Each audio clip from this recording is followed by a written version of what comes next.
What's the latest on your trailer registration bill? We had a hearing in committee last week that was rather interesting. It came right through with a couple of questions that were really innocuous. They recognized it as being the same bill as it was last year, House Bill 1902. This year is House Bill 1480. A couple of minor revisions, though, since then. We had committee chair, Representative Judy Cliburn, contacted me and said that she was unaware that the trailers involved in this could potentially include very large trailers and commercial trailers by definition. So there's a minor amendment, and it's a friendly amendment at this point, allowing trailers with a scale weight of less than 2,000 pounds to qualify. The revenue stream is adjusted maybe 10%, so it's still going to have all the impact that we expect it to have as a positive revenue source, and we'll move on from there and see if it hits the floor. I understand you worked to stop a roundabout from being built on Highway 2 near Meade. That's rather interesting. A lot of people locally talked about that. And unless you go up and look at Highway 2, and it's a United States highway going right through, and this would have placed roundabouts right in the middle of Highway 2, you don't understand that there's not crossroads up there. And the businesses aren't allowed access with a center strip they run down for the quarter mile prior to the roundabout. It's the same for the housing access. You'd have to travel literally a half mile beyond and come back around a roundabout to get access to the area that you wanted to get to. So it turned out to be more of a problem than a solution, where they currently have a traffic light. They're worried about people stopping in the middle of a state highway at a traffic light and being rear-ended. And that's happened on more than one occasion, so their concerns are justified.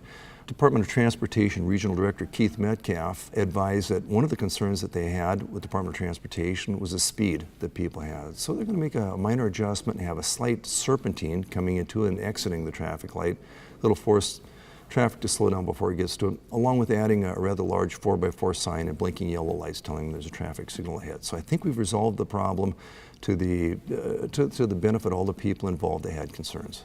There's a bill moving through the legislature called the Voting Rights Act.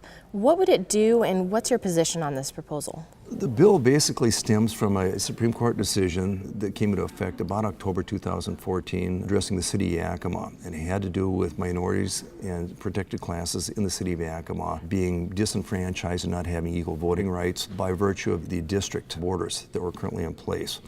It was a summary judgment. No oral arguments were heard. They came down and they avoided the issue completely, and instead addressed the very small esoteric aspect and told both parties involved to go back and create a redistricting and come back and they'd approve it. So it was rather an interesting solution to a problem here.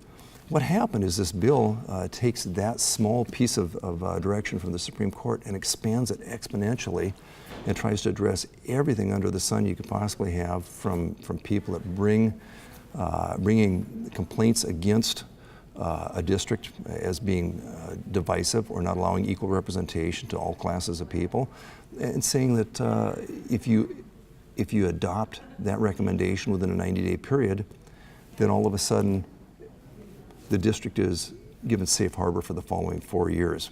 The problem is what it does is it attempts to protect a current district against litigation at the federal level by providing litigation or recourse or an action at the state level. The interesting part, or the ironic part, if you will, on this is that, in fact, the state level and the federal level are concurrent jurisdiction. That means that you can bring an action in one, be successful or unsuccessful, and no matter what the outcome, you can bring an action in the other concurrently. There is no double jeopardy between the two different jurisdictions. So in fact, what it does is it doesn't protect against action at the federal level for the Voters' Rights Act, and at the same time creates a brand new cause of action at the state level under the Voters' Rights Act at the state level that would be imposed with this bill. So it doesn't accomplish what it sets out to do. In fact, doubles the exposure of the people involved.